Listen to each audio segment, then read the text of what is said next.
Assalamu alaikum qarindoshlar. Hammalar yaxshi tudinglarmi?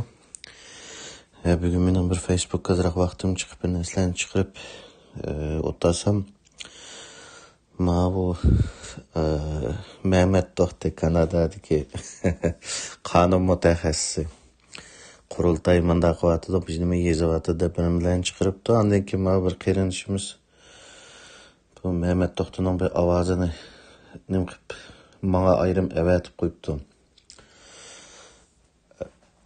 Yani bu müstakillik iradesini bildiriş, bu kaldısı işlemeydi ki bulanı degen tema doğruluk bunu bilen depti. Hem de bu Mehmet To'xti rastın desem bu biz yaşlarının ümit buluqi. Biz yaşlar kurultayının azaları, yaş qarindoshlarimiz Mehmet To'xtini görse nəhayət ümitlenirdi. Yani ümit verdiğin ümit buluqimiz. Çünkü yaşlar deydi ki, eğer muşu Mehmet To'xti, muşu Uygurluğu vekillik kılımızda varğan teşkilatının kanun işleriga mesul bolğan bolsa, biz mu hem işe mesul bolalaydı ekanmiz dep ümitlenirdi bu adamni göze. Endi bu aldı bilen bir yerdeki mesele şu. Bir yerde doğruluk var. Yani Şarkı Türkistan'ın müstakilliği talaş tartış kılınması gerek. Şarkı Türkistan'ın müstakillik halamsızlar dese deb duruş gerek onun da. Bu yani talaş tartış kılgan tema emas. Ama bu münafıklar bu işlerini o kadar yegapırvetti ki hatta muşunu mu talaş tartış kılıp bu münafıklığını halkın aldıda közüge köz tutulğan yege mecbur kılıvatımız. Qanda bir millet müstakillik deyse aşın talaş tartış kılıdı. Hatta Amerika'daki Xitay var deydi ki bizim vatanның eşeklerimi müstakillik dese halaydı elbette deydi. Mesele onun digini doğru. O vatandaki eşeklerimi müstakillikni halaydı. Ama mesele ma çeteldeki eşekler müstakillikni halamaydı emasmi. Şunun için biz bununla mecbur kılıvatımız. Yani bu münafıklar kurultayı eğer münafık bulmasa bu meselelerini talaş tartış kılıdığın ahvalga düşürüp koymaydı bu milletni. Uygurcada müstakillik deymeyiz diyen bilen İngilizcede avtonomiyada birimini yazmaydı. Uygurlarga vekillik kıldığın birden bir teşkilat biz dep bulup ondan keyin çıkıp biz müstakillikni teşebbüs kılmayımız dep tweet'ten üçünü atmaydı. Bloomberg haberi bularni müstakilci dep xato tushunib qaptiki, bunu biz emas deb tweet etibdi. Buni konu mesele burunqi ishlar desanglar, agar işte deydigan podaqchilar chiqdi. O vaqtida ana men chiqarib qo'ydim hozirda.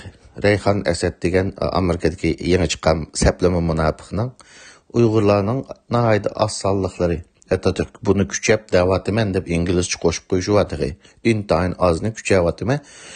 Özünü özü idare qilishni asas qilib harakat qilsa, xuddi ular Şinjanni Jungodan arib chiqitish niyati bordek Uyg'urlarni bo'lguncha deb bostdi. Ko'p sonli Uyg'urlarning unda orzusi yo'q deb maqol yozdi. Men chiqarib qo'ydim mening Facebook, men Umid ya Dilyar Musabay mening Facebook'imdan sanlar chiqarib qo'ydim tekstini. İngilizce ve Uyg'urcha. Yani bu munofiqlikni qilmasa bu müstakillik demdik dememdik degen bu yerga nima qolmaydi, hojat qolmaydi, kerak qolmaydi. Çünkü her qanday millat vatanimizdagi eshaklarmi müstakillikni xohlaydi, ammo chet eldagi eshaklar uni buzg'unchilik qilyapti. Endi bu davlatlar nima uchun ma'g'uz xalq xudoyorlar buni deydi? Va müstakillik deganni bilpaqayli davlatimiz deydi deganda buni to'g'ri tushuninglar. Bu Amerikadagi bu Xitoylarning radiosi bilan bu Amerika Uyg'ur birlashmasi deydigan bu NED'ning nimiz tashkiloti bor. Projekti, Uyg'ur Human Rights Project. Bu bir projekt, bu projektni tushunasizlar. Bular Ilham To'xtining vatanning ichida 700 Uyg'urning nimasi bilan raisini shu bilan qilgan biz avtonomiya elishni xohlaymiz, mustaqillik xohlamaymiz degan 700 Uyg'urning ko'p sonligi deyli. Avtonomiya alanida vatanning ichida qilgan bir nimani raisini ashni chet elda ilgirigini tashviq qildi yillar bo'yi. Andagi inglizcha narsalarda butunlay avtonomiya alanimizda bir narsalarni yezib keldi. Undan boshqa Ma Rayhan Nesattek mandaq nəsləmə hazırgıcı yazılıvatıdı. İngilizce biz Uygurlar müstəqillik xalaydı bizden xalqımız degen bir cümlesini dep biranlamını. Ama Uygurçası başqa soskunu saladı xalqqa, İngilizce başqa nəsə. Endi bu ahvalda biz bilenmi, Şərq Türkistan Yaşlar Qurultayı bilenmi, yoki başqa təşkilatlar bilenmi, chet elliklar görüşkəndə biz müstəqillik xalaymiz degan vaqtimizda bu sizlarning təşkilatlaringiz xalamaydı ekan-ku. Sizlarning Uygurlar vəkillik qilgan təşkilat xalamaydı ekan-ku. Eğer sizlarning xalqinglar bunu xalasa, təşkilatlaringiz bunu xalasa, bu ovozni chiqarishinglar kerak. Chunki bu sizlarning bu təşkilatlaringiz kirgan yerda undaq gapni qilmadi. Yazgan maqolalarni hatta shaxsan menga bu haqning ba'zi yazgan maqolalarini chet elliklar berdi. Yana bir narsani deb qo'yay. Bir Yaponiyaning parlament a'zosi bizning Yaponiyadagi a'zolarimizga bir kitob avatgan yaponcha. Mushu munofiqlarning Yaponiyadagi Savut demdo, Mahmud demdo ismi nima?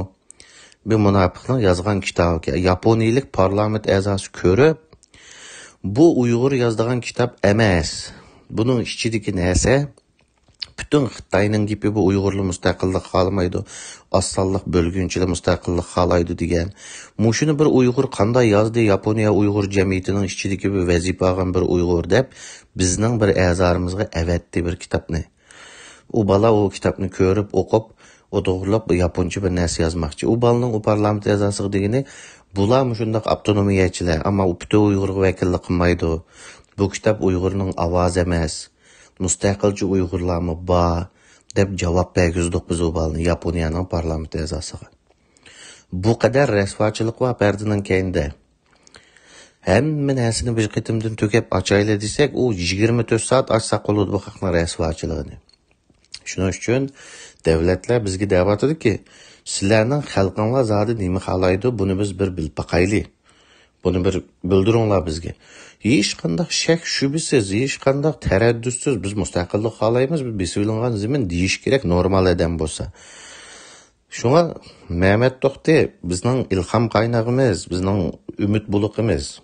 Mehmet To'xti bir tashkilotning qonuniy mas'uli bo'lgan bo'lsa, bizning tashkilotdagi yangi a'zolarmi Uyg'urlarga advokat bo'la oladi ekanman degan umid bilan turyotdi. Ammo munofiqligimi ras bo'ladi.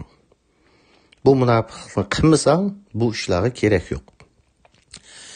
Berib Xitoy bilan yashamsa yoki bo'lmasa buning ichida jiqqo Xitoyga tekkan, Xitoyni olgan biz To'qay nima bor bizga Uyg'urlikdan dars o'tadigan. Tigamsa, yashamsa hech nimaga aralashmaymiz. Ammo bu millatga biz vakillik qilamiz degan narsani 10 ming imzoli yo'q qilgandek, u narsani yo'qitsa. Va u qadamning zaten oxiriga keldik. Şuna qarindoshlar, bu Mehmet To'xtidek bundaq bo'ynidagi tasmasi bilan yurdigan bu tasmaloqlarga deb yo'limizga boramiz. Mehmet To'xti men bir narsani deb qo'y, abay Facebook chiqarib qo'ygandim, bu ovoz kelishdim burunlar. Meyadim deb qo'y. 2018-yil Almanga berib kelgan taftishinglarni qanday qilding Mehmet To'xti? Qanday bir taraf qilding? Ya u taftishing Xitoyning qo'lidagi Xitoyga bergan destekni ko'rsatib turib hammani bir taraf qildimi? Shuni biz anglatqina, shuni bir anglaylik. Qanday qildinglar taftishingni?